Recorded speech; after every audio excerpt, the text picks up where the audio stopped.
welcome back to Continental Food and Cake TV. If it's your first time here, you are highly welcome.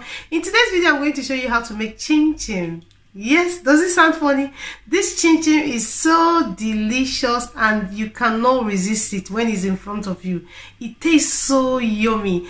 And for some of us who doesn't know what chin chin is made with flour, sugar, butter, egg, nutmeg, salt, mixed together as a dough. You mix it together, you form a dough, then cut it into small sizes, then fry in a hot oil. By the time you fry it, then you have chin chin. But there's a process in getting that chin chin. So I'm going to take you through all the steps and the process and all the ingredients you need in making chin chin. So if you want to see how to make chin chin or how I make my chin chin, sit back, relax, and let's get started. These are all the ingredients I'm going to use to make the chin chin. And in here I have desiccated coconut or diced coconut, 100 grams. And I ground it in a coffee grinder, and this is what is looking like straight from the pack. So you need to grind it smoothly if you're going to be using coconut. And in here I have 100 grams, 1 egg. Next I have butter, 100 grams of butter, sugar, 180 grams of sugar, granulated sugar. And I'm going to be using coconut milk because today I'm making coconut chin chin. Salt for taste, vanilla flavor, pure vanilla flavor, and I'm going to be adding about a spoon. And in here I have the nutmeg, which I'm using half a teaspoon, baking powder, 1 teaspoon of baking powder, and the flour that I'm going to be using today is 500 grams of plain flour. In here I have the mixing bowl to mix all the ingredients together, and a sifter to sift the flour, and the rolling pin to roll the dough. So the next step is to sift the flour. So it's very important to sift your flour, because while sifting your flour you're going to incorporate air into the flour and also stop any dirt, because you don't even know what is in this flour. So to be on a safe side, it's best to sift your flour. So that's what I'm doing. And while I'm sifting the flour, at this point I'm going to add the nutmeg, add the baking powder, and also add about half teaspoon of salt. That's going in. So I'm going to sift it together,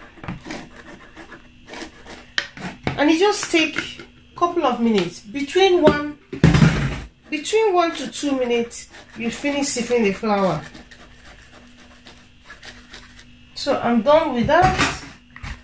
Now you have a smooth flour to work with. Next I'm going to be adding the grinded coconut, 100 grams, then adding the sugar, and this sugar is 180 grams of sugar.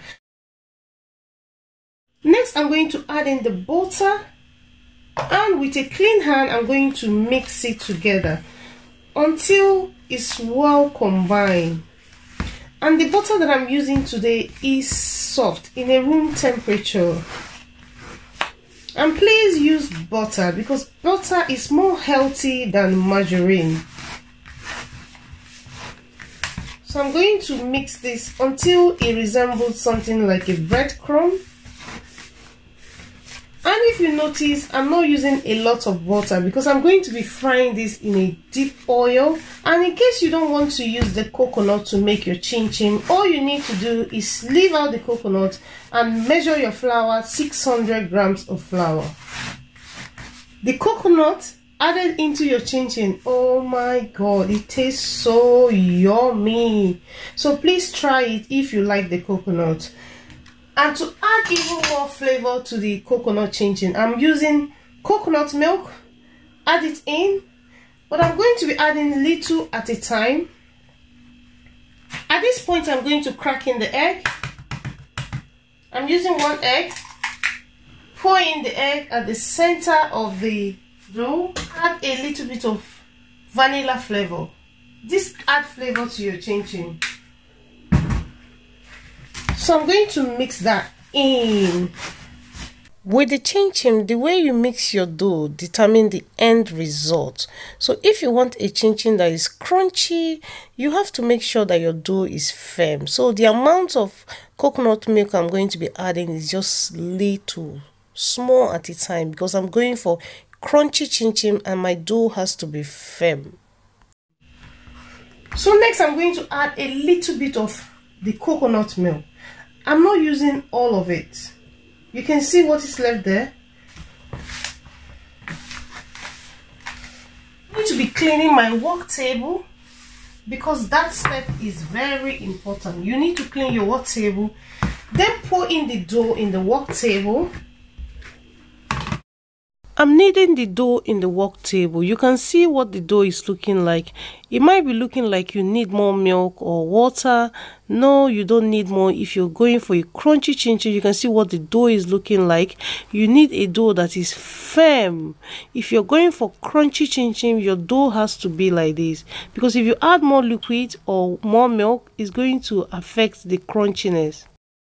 So I'm still kneading the dough. You can see what the dough is looking like, and I'm going to be kneading this for 3 to 4 minutes until the dough comes together. Please do not knead your dough for more than 3 to 4 minutes. The more you knead the dough, the more softer it becomes. You do not want to overwork the dough. So this is what the dough looks like after kneading it. Firm. You don't want a soft dough if you're going for crunchy chin chin. You can see how I'm hitting on it. I'm going to leave the dough in the bowl, allow it to rest for 20 minutes. This helps all the ingredients to combine really well before frying it. But before frying it, I'm going to roll it out and cut it with pizza cutter. I'm going to show you the step. So it's been 20 minutes and the dough has been resting for 20 minutes. So next I'm going to be rolling the dough out, which is the second step. I have corn flour here. I'm going to be spraying some corn flour on the table. Spray it on the tables. So what the corn flour does is stop the dough from sticking to the table. Before rolling out your dough, you need to preheat your oil, and it takes between 10 to 12 minutes to heat up in a medium high. So I'm rolling out the chin chin, or the dough for the chin chin. So making chin chin is 3 steps. The first step is mixing the dough. Then the second step is rolling it out, cutting it. Then the third step is frying the chin chin. Very easy. 3 steps. And we're in the second step now. So very soon our chin chin is going to be ready. Ready to be eaten. So I'm rolling it out. With this, you don't have to roll it to perfection, just roll it out. Next, I have a pizza cutter which I'm going to use to cut out the chin chin. First of all, I'm going to cut out this part. Just cut it out. With the chin chin, you just have to cut it the way you like. But if you want it crunchier, it's best to cut it smaller. The smaller it is, the crunchier. So which I'm going to be doing, and this pizza cutter is a lifesaver. If you don't have it, please get it. But if you don't have it, you can also use a knife, but this makes the job faster and easier. So that's what I'm using to cut out the dough for the chin chin. And this chin chin is so delicious. So please try out this recipe. And also, if you've not subscribed to this channel, please subscribe, turn on your notification bell so that whenever I upload, you will not miss it. Join the Continental Food and Cake family. You are welcome. So I'm going to cut the dough into cube sizes, as small as I can. But with the chin chin, feel free, cut it the way you want. And I'm going to be cutting 2 shapes. I'll show you the next shape that I'm going to cut it. It doesn't have to be the same size, but try as much as possible to make it the same size, because if you're frying it, if it's not the same size, it might affect the frying process.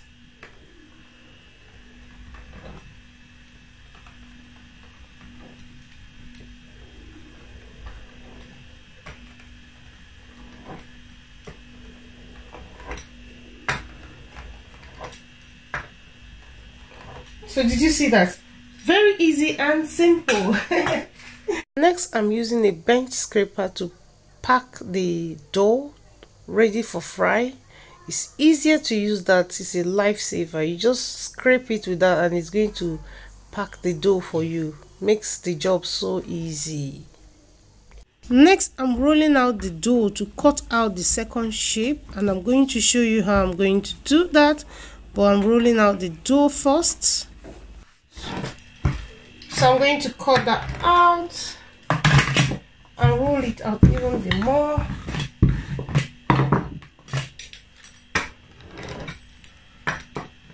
Keep the excess. You're still going to roll the excess out. You don't want to throw it away. So next I'm going to be cutting this one, and I'm going to be cutting this a different shape. So look at what I'm going to be doing.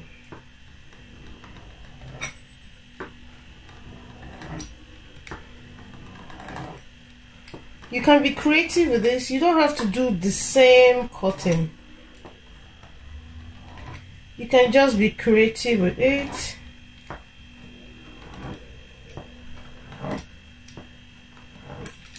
So I'm going to be cutting this a different shape, and I'm going to go like that, like that.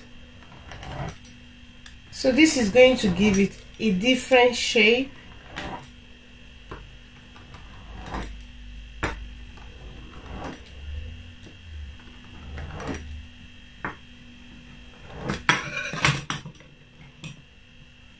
So you see the shape this is going to be giving us. So that's the shape I'm cutting that. Yeah, we're in the third step. I have the pan heating up with the vegetable oil. So next, I'm going to drop one of the dough in the hot oil to taste if the oil is hot enough. If the dough pops up gradually, watch it. If it's going to pop up, but gradually. Take between 8 to 10 seconds to pop up.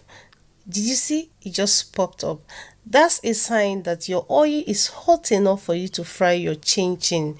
That is if you do not have a thermometer. But if you have a thermometer, feel free to use it. And you need between 160 degrees to 170 degrees to fry your chin-chin.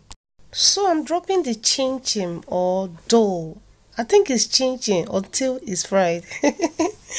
So please do not overcrowd your fry pan. This step is very important because if you overcrowd your fry pan, your chin-chin is going to soak the oil, and you do not want a chin-chin that is soaked with oil. So frying it in small batch will ensure that you get this perfect crunchy chin-chin that is not soaked in oil. You can see what is happening there. The chin-chin needs space to fry. And one more tip, please do not leave your chin-chin and walk away. This fries really fast, and it fries between 5 to 6 minutes. Your chin-chin is ready. And I'm going to be frying this light gold. Some people like it dark gold, light gold, but I'm going to fry this light gold and fry another one dark gold and show you what it looks like. Next, I'm using the scooping spoon to stir the chin-chin around. You need to stir it because you want it to fry as uniform. And you do not want this oil to be too hot or too low. You want to fry in a medium high. It's been 6 minutes and I'm going to be scooping out the chin-chin. The chin-chin is ready, but I'm using a kitchen towel in the plate to soak or absorb some of the oil. So I'm scooping out the chin-chin, but with the chin-chin you need to let it cool down before you start eating it. Then it will become crunchier. So I'm going to be frying the rest off the camera and show you what it looks like. But with this chin-chin, if you want to store it in a tight container and leave it there. Please do not expose it to the air, because the more it stays outside in the air, you will lose the crunchiness. And if you want the chin-chin golden brown, fry it 2 minutes more. So I'm going to fry the rest off the camera and show you the final result. So this is the finished result. This is how the chin-chin turns out. Chin-chin with coconuts added into it to give it more flavor and unique taste. You want to try this. This tastes yummy. So look at this shape. The way I cut the shape, look at that. And let me show you. Did you see that? Very, very crunchy. So crunchy. Then you have the regular shape of chin chin. Look at that. This is light gold and crunchy as well. Then you have the golden brown. So you can fry your chin chin the way you want it. If you want it to be this golden brown, you have to just fry it 2 minutes more. So to get this, it takes between 6 to 8 minutes to get the golden brown. Please try this. This chin chin tastes yummy and you don't want to miss it. And let me know in the comment section if you're going to be trying it. Thanks so much for watching and thanks for staying till the end. Thanks to all the subscribers, and if you've not subscribed, please subscribe, turn on your notification bell so that whenever I upload you will not miss it. Join the Continental Food and Cake family. You are welcome. And please, if you try making this, tag me on Instagram, continentalfood.cake. I love you all and I will see you in another one. Bye bye.